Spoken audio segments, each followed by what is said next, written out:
What? You haven't heard this story before? Well, alright.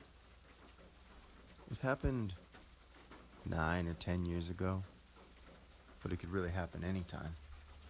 I mean, weirdos aren't going anywhere, and they're still everywhere. This one ended with a couple small-town crooks. They thought they spotted an easy mark. Decrepit house, loner living there. He'd have to have some jewelry or cash or war bonds or something. Those weirdos always did. This one didn't, though. What he did have, though, was meticulous notes of every single person he butchered.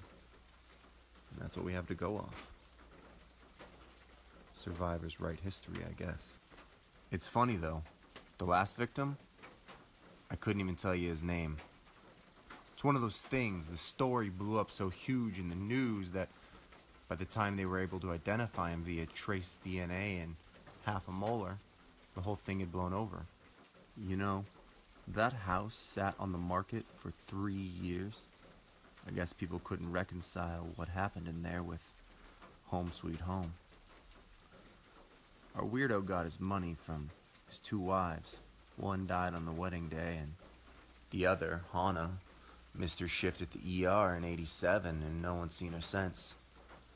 They made a movie of the week about it in '91, but that was before the skeletons really came out of the closet. Before we really knew the story. Anyway, he invites our friend in. We call him our friend. I guess it's easy to have compassion for even your local criminal when you know how it ends, what he went through.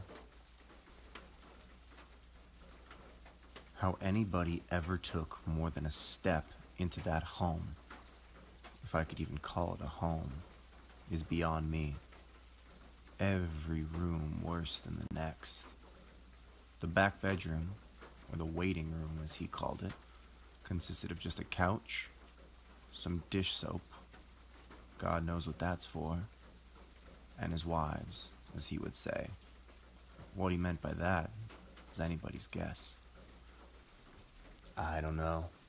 Maybe it's best to not get into the mind of a man who did these things.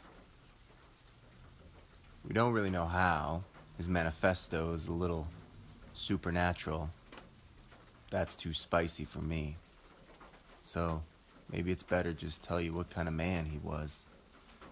His first wife, Hannah, worked doubles at the local hospital while he wrote his Stephen King knockoff, still yet to find a publisher.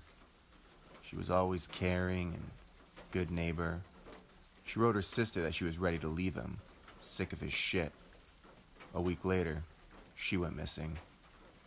He said she took a bus to Philadelphia.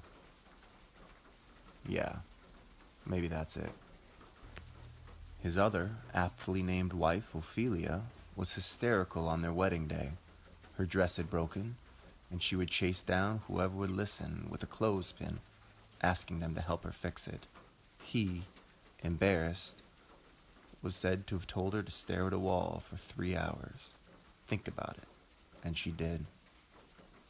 That night, we assume she must have been so scared. What did we do to create people like this? I don't know. The best we can do is say what our friend probably said when he heard that door slam behind him and lock. Whoops.